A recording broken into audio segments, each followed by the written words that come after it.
사도 바울은 자신에게 임한 하나님의 영광스러운 복음에 대해 우리 지난 시간에 간략하게 설명한 바 있습니다. 그리고 이 영광스러운 하나님의 복되신 복음을 전할 사명이 다른 사람이 아닌 죄인 괴수와도 같았던 바울 자신에게 맡겨진 놀라운 사실을 묘사하고 있습니다. 우선 무엇보다도 12절부터 보면 바울은 하나님께 감사합니다. 바울은 그리스도 예수께 감사합니다. 성령님께 감사합니다. 예수 그리스도를 향한 바울의 감사는 크게 세 가지입니다. 12절에 아주 잘 나와 있는데요. 여러분, 그것이 무엇입니까? 첫 번째로 그리스도께서 바울에게 뭘 부여하셨다? 뭘 주셨다? 능하게 하셨다. 힘을 부여해 주셨다. 능력을 부여해 주셨다는 것입니다. 둘째는 그를 충성스럽게 여겨 주셨다는 것입니다. 힘이 없는 자에게 힘을 주고 충성스럽지 못한 불충한 아니 오히려 더 악을 행하는 자에게 충성스럽게 간주해 주셨고, 세 번째는 직분을 맡겨주신 것, 이 세 가지를 바울은 감사하고 있고, 이 세 가지는 여러분 잘 아시는 것처럼 사도행전 9장 그리고 22장, 26장에 계속해서 반복되어 있는 것처럼 다메섹 도상에서 예수께서 바울을 찾아오셨을 때 바울의 마음을 거듭나게 하시고 구원하여 주셨을 때 동시적으로 발생했던 일입니다. 그런데 예수님께서 교회를 핍박하고 하나님을 믿는 성도들을 잡아서 죽이려고 하는 이러한 바울을 어떻게 충성스럽게 여기실 수 있고 능력을 주실 수 있고 도리어 직분까지 주실 수 있으실까? 이런 우리 질문을 할 수가 있을 겁니다. 거룩하고 경건하게 아주 모범적인 인생을 살아가는 사람들에게 이런 직분을 맡겨주시고 충성되이 여겨야 하는 것 아닙니까? 이렇게 생각할 수 있을 겁니다. 정말 이 바울과 같은 사람에게 이런 직분을 맡기는 것은 있을 수 없는 일이라고 생각이 됩니다. 그런데 여러분, 두 가지 생각해 봐야 되는데, 첫 번째는 그리스도께서 이 바울을 완전히 변화시켜 주신 다음에 이 일을 하셨다면 상황은 매우 달라질 겁니다. 그리고 하나님께서 바울을 이렇게 변화시켜 주신 것처럼 여러분들도 역시 동일한 상태에 처해 있었던 자들임을 생각할 때 하나님이 하실 일은 전혀 못할 일이 아닌 것이 됩니다. 그러므로 그리스도께서는 바울을 능하게 하신 이후에 그를 충성되이 여겼고 직분을 맡겨 주신 것입니다. 그렇게 예수 그리스도의 은혜는 우리가 생각하는 것보다 훨씬 더 큽니다.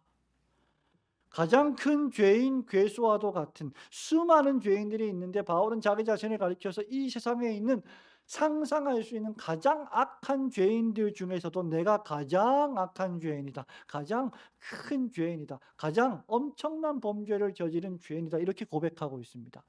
죄인 중에 괴수다라는 것이 그런 표현이죠. 근데 그런 괴수와도 같은 바울에게 하나님의 가장 큰 은혜가 임한 것입니다. 12절을 보십시오. 여러분 12절에 보면 나를 충성되이 여겨 직분을 맡겼다. 그런데 13절에 보니까 내가 전에는 비방자요, 박해자요, 어떻게 해요? 폭행자였으나 도리어 그 다음 말씀 중요하죠. 뭐요? 긍휼을 입은 것은 불쌍히 여김을 받은 것은 이 뜻입니다. 실로 바울은요 과거가 있는 사람이었습니다. 시체말로 하면 전과가 있는 사람이에요. 문제가 있는 사람입니다. 죄를 지었던 사람입니다. 그것도 심각한 죄를 지었던 사람이었습니다. 어떤 과거 말이에요? 그리스도 예수의 교회를 핍박한 과거 말입니다. 이런 사람들이 뭐 사도가 되었다, 목사가 되었다? 여러분 신뢰 못 합니다.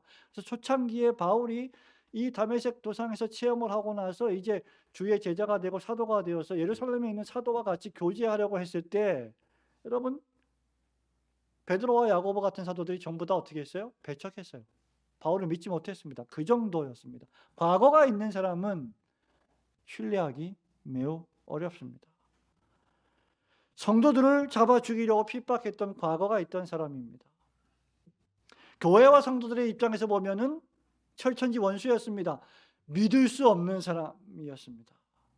이런 사람에게 하나님의 은혜가 임하는 것은 어찌 보면 이해하기 어려운 일입니다. 하나님 착한 일을 하는 사람, 좋은 일을 하는 사람 복 주시고 그래야 맞죠. 악한 일을 행한 자에게 이렇게 주의 종으로 사도로 바꿔주시면 어떡합니까? 우리는 이런 불만을 할 수가 있을 겁니다. 그런데 그리스도의 은혜가 이런 바울에게 임했습니다. 그리고 기억하십시오. 여러분 모두에게도 이와 동일한 일이 일어났다는 사실을 말입니다. 오늘 내가 전에는이라는 제목으로 바울의 고백을 통해 두 가지를 생각해 보려고 합니다.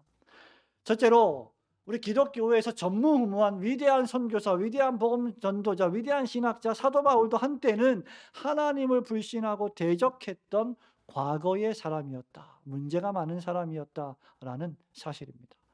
여러분 12절과 13절 말씀 한 번 더 읽어볼까요?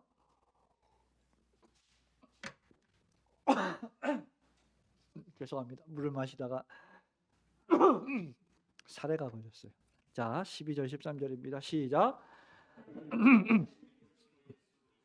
내가 감사함은 나를 충성되이 여겨 내게 직분을 맡기시니 내가 전에는 비방자요 박해자요 폭행자였으나 도리어 긍휼을 입은 것은 내가 믿지 아니할 때 알지 못하고 행하였음이라. 아멘. 바울은 구원의 은혜를 받은 자신의 현재 모습과 그리고 은혜가 임하기 전에 바울의 과거의 모습을 대조하고 있습니다. 그리고 그렇게 하면서 하나님의 영광스러운 복음의 은혜가 얼마나 엄청난 것인지를 설명합니다. 우리는 가끔씩 이런 생각하죠. 여러분 과거에 저지른 실수들 있죠? 죄악들 있죠? 과거에 정말 생각하기도 싫은 그런 떠올리기도 싫은 그런 장면들이 있을 겁니다. 하고 싶은, 시간을 되돌리고 싶은, 그때로 돌아가면 그렇게 하지 않았을 텐데, 않을 텐데라고 하는 그런 일들이 있을 겁니다. 그래서 우리는 그런 것도 생각 안 하려고 해요. 그런데 바울은 그렇지 않았습니다. 시시때때로 자신의 과거를 들추어내서 교훈을 해주고 있습니다. 바울은 자신의 이전의 삶을 뭐라고 고백합니까? 비방자요, 박해자요, 폭행자의 삶으로 묘사합니다. 비방자란 무엇입니까, 여러분? 그리스도의 이름을 조롱하던 회방자였습니다. 가장 안 좋은 것 가운데 하나가 뭐냐면 사람의 이름을 갖고 장난치는 거예요. 이름을 조롱하는 겁니다. 얼마나 나쁜 겁니까? 왜? 이름은 인격이기 때문이죠. 예수님의 이름을 조롱하던 자 사울이었습니다. 사도행전 26장 9절에 보면 이렇게 말합니다. 나도 나사렛 예수의 이름을 대적하여 많은 일을 행하여야 될 줄 스스로 생각하고 26장 9절 11절도 이렇게 기록합니다. 또 모든 회당에서 여러 번 형벌하여 강제로 모독하는 말을 하게 하고 그러니까 바울 자신도 예수님의 이름을 모독했을 뿐만 아니라 다른 사람들로 하여금 강제로 모독하게 하는 말을 하게 했다는 거죠. 그들에 대하여 심히 격분하여 외국 성에게까지 가서 박해했고 이렇게 말했습니다. 둘째로 바울은 하나님의 교회를 지나치게 박해했습니다. 핍박했습니다. 사도행전 9장 1절 이렇게 말합니다. 사울이 주의 제자들에 대하여 여전히 위협과 살기가 등등하여 대제사장에게 가서, 여러분 이것은 이름을 조롱하는 것보다 좀 더 한 단계 나아가는 거예요. 살기가 등등해서 죽이려는 계획을 세우는 거죠. 실천에 옮기려고 하는 계획을 세우는 겁니다. 이런 방식으로 바울은 세 번째로 가장 악질적인 폭행자가 되었습니다. 공문을 받아가지고 예수를 믿는 신자들을 잡아다가 실제로 죽이려고 감옥에 투옥을 시켰던 인물이 사울이라고 하는 바울이었습니다. 그리고 스데반이 순교할 때 앞장서서 그것을 지지했던 인물 역시 누굽니까? 사울이라고 부르는 바울이었습니다. 바울은 그리스도를 따르는 많은 그리스도인들을 죽음으로 내몰았던 폭행자가 되어버린 겁니다. 그럼에도 불구하고 바울은 구원을 받았습니다. 이유는 두 가지인데, 하나는 바울이 고백하고 있죠. 13절에 내가 어떻게 해요?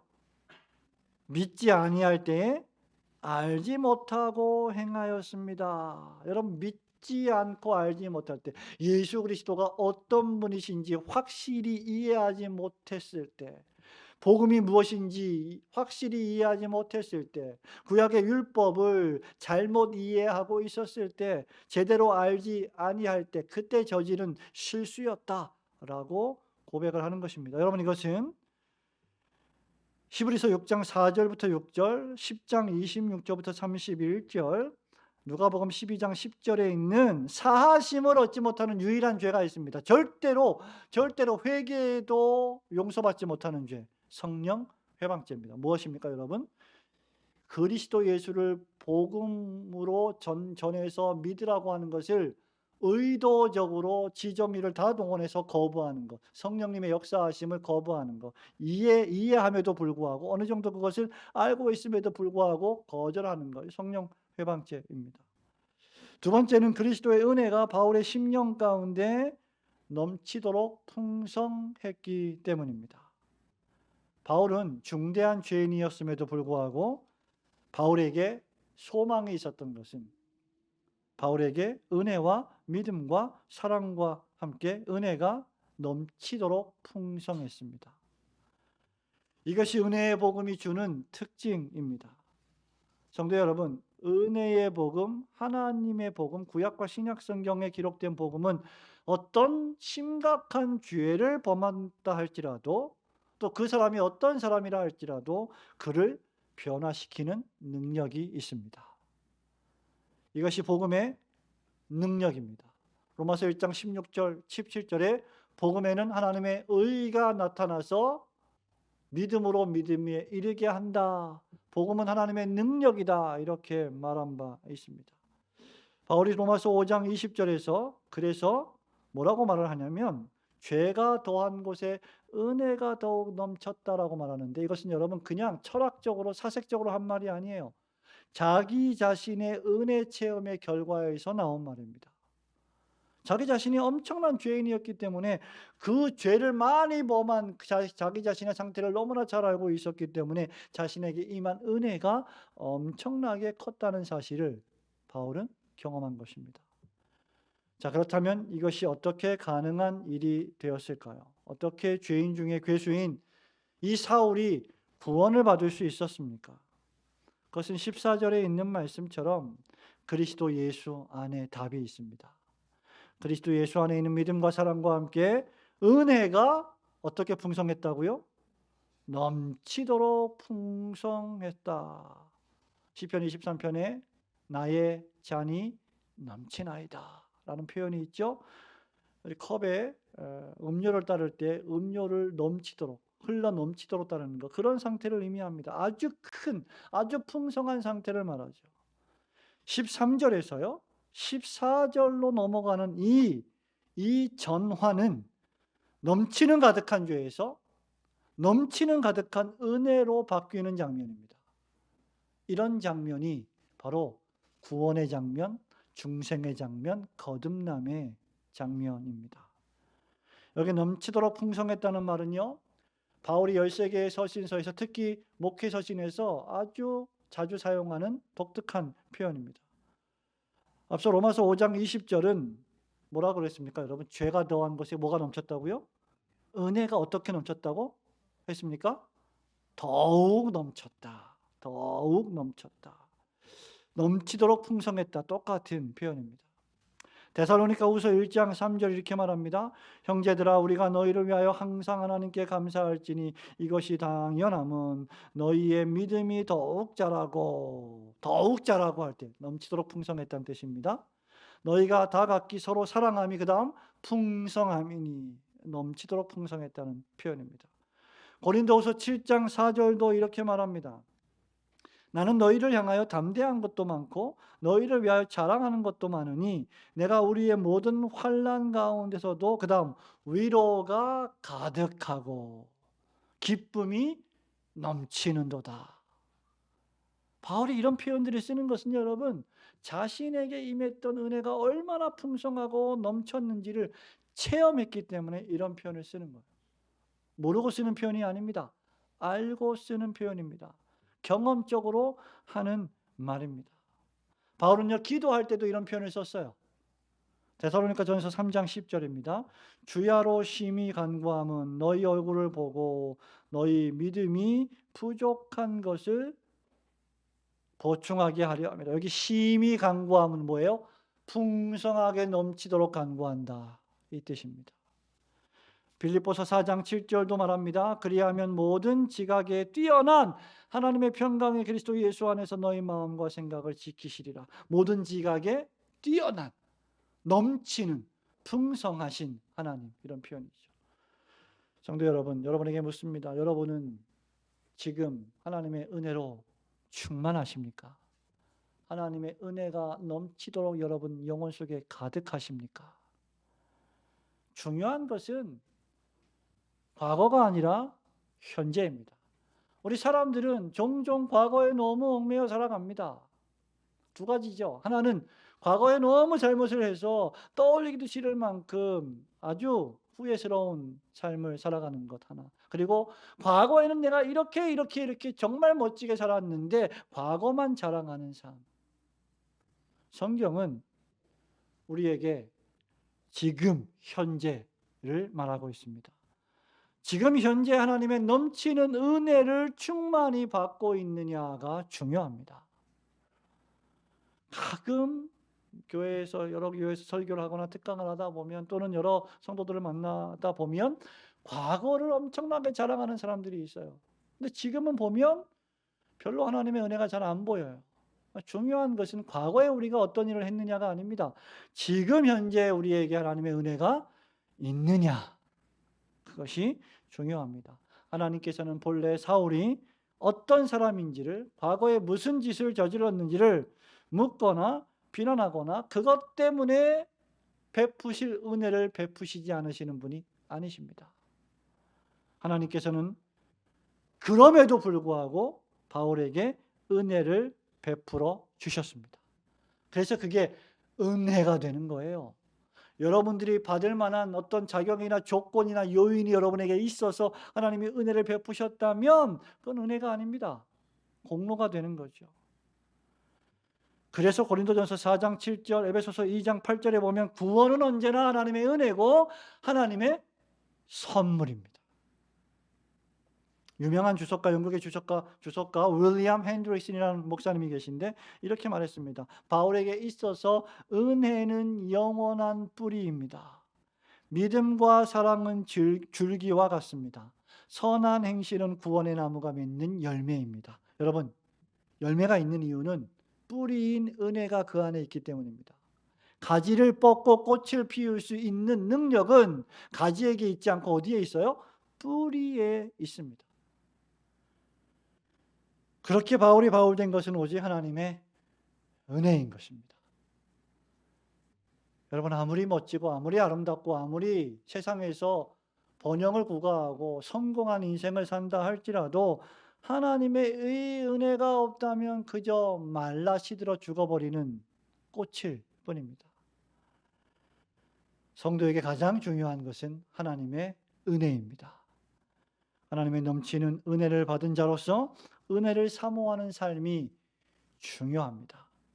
과거 우리의 불신앙과 허물을 책망하지 않으시고 구원하여 주신 그리스도 예수의 넘치는 은혜에 항상 감사하는 성도들이 되시기를 주님의 이름으로 축원합니다. 두 번째로 미쁘신 하나님은, 즉 신뢰할 만한, 믿을 만한 하나님은 과거의 사람 바울에게 은혜를 베푸시고 구원하셨고 복음을 전하는 직분과 사명을 맡겨 주셨습니다. 13절, 14절, 15절까지 읽어볼까요? 시작. 내가 전에는 비방자요 박해자요 폭행자였으나 도리어 긍휼을 입은 것은 내가 믿지 아니할 때 알지 못하고 행하였음이라. 우리 주의 은혜가 그리스도 예수 안에 있는 믿음과 사랑과 함께 넘치도록 풍성하였도다. 미쁘다 모든 사람이 받을 만한 이 말이요 그리스도 예수께서 죄인을 구원하시려고 세상에 임하셨다 하였도다. 죄인 중에 내가 괴순이라. 아멘. 바울은 자신이 회방자, 핍박자, 포행자였으나 폭행자였으나 도리어 긍휼을 입었다라고 말합니다. 이것을 디모데후서 1장 11절 표현대로 하자면 바울은 이제 복음 선포자와 사도와 교사가 되었다는 것입니다. 여러분, 비방자, 박해자, 폭행자에서 그리스도의 이름을 전하는 복음 선포자와 사도와 교사로의 전환, 완전히 신분과 지위가 바뀌어진 겁니다. 바울은 디모데후서 1장 11절에서 이렇게 말합니다. 내가 이 복음을 위하여 선포자와 사도와 교사로 세우심을 입었노라. 그리고 이것은 철저하게 거룩하신 부르심을 통해 주어지는 하나님의 그리스도 예수 안에 있는 은혜 때문입니다. 은혜는 무엇일까요, 여러분? 공로가 없는 죄인에게 베풀어 주시는 하나님의 은총, 호의입니다. 하나님의 이 은총을 받은 사람은, 하나님의 은혜를 넘치게 받은 이 사람은 믿음이 자라고 기쁨이 넘치며 간절히 기도하며 모든 지각에 뛰어난 하나님의 평강을 영적으로 알게 됩니다. 경험하게 됩니다. 그러므로 바울이 체험한 이 은혜의 복음의 말씀은 모든 사람들이 받을 수 있는 신뢰할 만한 복음이 되는 것입니다. 여러분 한번 생각해 보십시오. 시간 역사 속에서 구약과 신약을 통틀어서 가장 악명 높은 죄인이 누구일까? 많은 사람들을 들 수가 있을 거예요. 그런데 신약 시대에 가장 악명 높은 죄인 중의 괴수, 바울이 자신을 그렇게 고백하는 것처럼 바울일 것입니다. 그런데 이 바울이 은혜의 복음으로 구원을 받았다면 이 은혜의 복음이 구원하지 못할 죄인은 아무도 없는 것입니다. 여러분 한번 생각해 보세요. 저 사람은 절대로 예수님을 믿고 구원받으면 안 돼. 여러분 생각에 어떤 사람이 있는데 정말 나쁜 짓을 했어요. 정말 엄청난 죄를 저질렀습니다. 저런 사람은 예수님을 믿고 구원받으면 안 돼. 근데 그런 사람에게 하나님의 은혜가 임했습니다. 그런 것과 같죠. 근데 그런 사람이 구원을 받고 하나님의 은혜를 받았다면 이 그리스도의 복음의 은혜가 구원하지 못할 죄인은 아무도 없을 것입니다. 그야말로 이 복음은 모든 사람들이 소망을 가질 만큼 미쁘신 복음이 되는 것이죠. 바울이 바울된 것은 그래서 바울의 능력이나 재능이나 지식 때문이 아니라 바울을 부르신 하나님의 미쁘시며 하나님이 하신 복음의 말씀이 미쁘시기 때문입니다.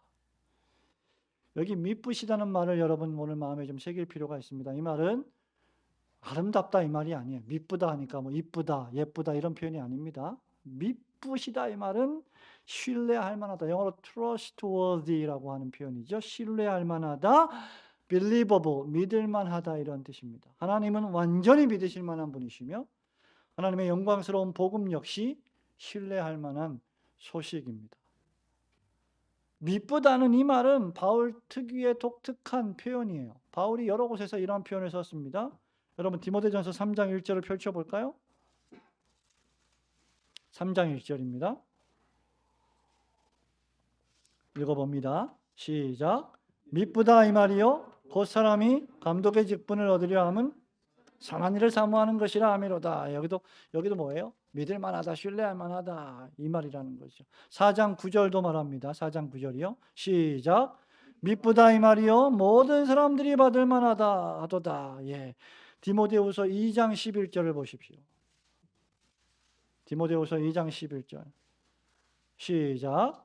미쁘다 이 말이요 우리가 주와 함께 죽었으면 또한 함께 살 것이 주와 함께 십자가를 못 박히고 부활해서 주님과 함께 다시 사는 것 역시 신뢰할 만한 복음의 말씀이다 이 말입니다. 데살로니가전서 5장 24절도 이렇게 말합니다. 너희를 부르시는 이는 미쁘시니 그가 또한 이루시리라. 그렇다면 이 신뢰할 만한 복음의 내용이 무엇입니까? 바로 15절 말씀이에요. 여러분 15절 말씀 읽어봅니다. 1장 15절 다 같이 시작. 미쁘다 모든 사람이 받을 만한 이 말이요 그리스도 예수께서 죄인을 구원하시려고 세상에 임하셨다 하였도다. 죄인 중에 내가 괴순이라. 아멘. 이 복음의 신뢰도는 100%입니다. 안에 그런 프로테이지가 있다면 1000%, 10,000%입니다. 한치의 오차도 없습니다. 이 복음의 신뢰도는 믿을 만한 것이요 그 내용은 하나님의 아들이신 예수께서 사람의 몸을 입고 이 땅에 오신 성육신이요, 그렇게 하신 목적은 바로 여러분 같은 죄인들을 구원하시기 위함입니다. 이 복음이 죄인 중에 괴수인 바울을 구원했습니다. 그가 구원의 은혜를 받은 것은 그리스도께서 오래 참으셨기 때문이요, 후일에 그리스도를 믿어 영생 얻는 자들이 일어나게 하기 위한 모범으로 바울을 사용하시려는 목적 때문이었습니다. 바울과 같은 사람이 구원을 받았다면 나에게도 소망이 있겠구나.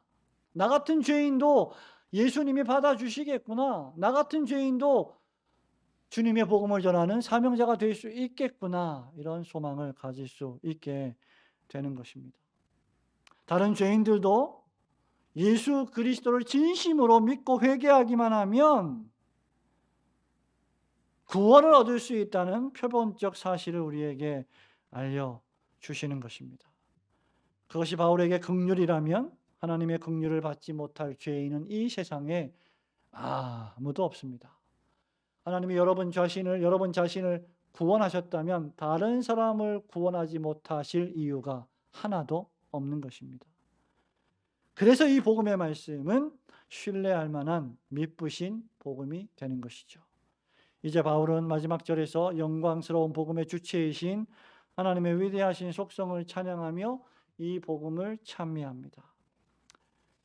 그것은 바로 17절 말씀처럼 영원하신 왕 곧 썩지 아니하고 보이지 아니하고 홀로 하나이신 하나님께 존귀와 영광이 영원 무궁하도록 있을지어다. 아멘이라는 말씀입니다.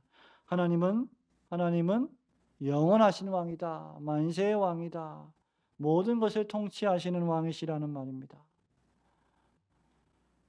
여러분, 하나님이 영원한 왕이시라는 말씀은 이 하나님을 알고 믿고 경험하는 은혜 받은 사람들에게는 소망의 말씀이지만 그렇지 못한 악인들, 죄인들에게는 심판의 말씀이 되는 무서운 말씀이 될 것입니다. 하나님은 또한 썩지 않는 분이시라고 했습니다. 이 말은 죽지 아니하신다는 말입니다. 보이지 않는다는 말은 물질이 아니시라는 말입니다. 그래서 하나님은 피곤하지 아니하시며 죽지 아니하시며 사람들처럼 변함이 없으십니다. 왜냐하면 하나님은 사람이 아니시기 때문입니다. 그리고 하나님은 홀로 한 분이신 하나님이십니다. 오직 한 분, 하나님만 계시다는 말이죠. 그러므로 그 하나님을 향한 우리의 경건도 유일한 경건이어야 하고 그 하나님을 향한 우리의 예배도 유일한 하나님만을 향한 경배와 예배이어야 할 것입니다. 따라서 이런 영광스러운 복음의 하나님께 대한 우리의 태도는 마땅한 존귀와 영광을 돌려드려야 하는 것입니다. 이 하나님께서 여러분들을 오래 참아 주셨습니다. 바울이 바울 될 수 있었던 것은 하나님께서 바울을 참아 주셨기 때문입니다. 만일 하나님께서 우리를 참아주지 아니하셨다면 우리는 벌써 하나님의 진노를 받고 하나님의 영원한 저주를 받아 영원한 사망에 이르렀을 것입니다. 여러분이 여러분 자신을 생각해 보면 이 사실을 잘 알 수 있을 것입니다. 우리는 결코 경건하지 못하고 거룩하지 못하고 생각하고 말하고 행동하는 것이 악한 죄인들일 뿐입니다. 하나님이 참아주시지 아니하신다면 우리 중에 사울처럼 사명을 받아 직분을 받아 충성스럽게 주의 일을 감당할 수는 없을 것입니다. 주님이 참아 주셨기 때문에 가능한 일입니다. 사랑하는 성도 여러분, 말씀을 맺습니다. 예수님은 죄인을 구원하시려고 이 세상에 오셨습니다. 그리고 죄인 중에 괴수는 바울이었습니다. 바울은 과거가 있는 사람이었습니다. 그는 교회와 성도들에게 악질 중에 악질이었습니다. 그럼에도 하나님은 그를 구원하시려고 이 세상에 임하셨고 그에게 힘을 주셨고 변화시켜 주셨고 충성되이 여기셨고 직분을 맡기셨습니다. 이것이 바울이 13개의 편지를 쓰면서 늘 반복하는 하나님의 은혜입니다. 계속해서 너희들에게 하나님의 은혜가 있을지어다라고 고백하는 것도 이런 이유 때문입니다. 구원이란 무엇일까요? 죄와 과거의 죄와 죄책과 그 죄 때문에 늘 괴로워하는 그 죄 때문에 나를 짓누르는 그 마음, 양심의 고통, 죄책감, 죄의 노예 생활로부터의 해방, 그것이 구원입니다. 그렇게 해방되어서 인생의 진정한 의미를 깨닫고 살아가는 것입니다. 죄인은 하나님으로부터 분리되어 하나님의 진노를 받고 영원한 사망의 형벌을 받았습니다. 구원이란 바로 이 형벌로부터 구출받는 것입니다. 예수님이 주시는 구원은 죄인에게 참된 의와 거룩과 자유를 주십니다. 그 결과 창조주 하나님과의 교제가 회복되고 하나님의 진노 대신 하나님의 사랑이 넘치도록 풍성하게 여러분의 마음에 부은 바 되며 그 결과 영원한 사망 대신 영원한 생명을 얻게 됩니다. 이것이 여러분의 마음속에 임한 구원의 결과, 은혜의 결과입니다. 바울은 과거가 있는 사람이었습니다. 바울은 조롱자였고 핍박자였고 폭행자였습니다. 바울은 나쁜 과거가 있는 사람이었습니다. 하나님의 은혜가 임하지 않았던 사람이었습니다. 하나님의 은혜가 없던 사람 말입니다. 그러나 이제는 복음 선포자요, 사도요, 교회의 교사가 되어서 여러 교회들을 순회하면서 복음을 전하는 선교사요, 순회 설교자가 되었습니다. 왜냐하면 그에게 하나님의 은혜가 임했기 때문입니다. 여러분 역시 마찬가지입니다. 아무리 멋있고 화려하고 능력 있고 세상에서 번성하고 외면적으로 볼 때 성공한 사람 같아 보여도 하나님의 은혜가 없는 사람은 인생의 진정한 의미를 모르는 사람입니다. 우리는 겉사람의 화려함을 위하여 살아가지 않습니다. 우리는 속사람의 강건함을 위하여 살아가는 사람들입니다. 우리가 다 한때는 바울과 같이 그런 상태에 있었습니다. 종종 여러분 저는 이런 생각을 해봅니다. 하나님께서는 나에게 은혜를 베풀지 않았다면, 여러분 한번 생각해 보십시오. 하나님께서 여러분에게 은혜를 베풀지 않았다면, 하나님이 여러분을 찾아가지 않으셨다면, 하나님이 여러분의 죄를 회개케 하시지 않으셨고 예수 그리스도를 믿는 믿음을 선물로 안 주셨다면, 즉 예수님을 안 믿는 사람이 되었다면 지금 과연 여러분 뭐 하고 있었을까? 뭐라도 하고 있었겠죠. 그런데 하나님이 은혜를 베풀지 않았다면 죄를 지으며 악을 행하며 육체의 정욕을 위하며 살아가는 사람이었을 것은 분명합니다. 그래서 감사한 일이죠. 왜냐하면 하나님의 은혜가 넘치도록 풍성히 우리에게 부어졌기 때문입니다.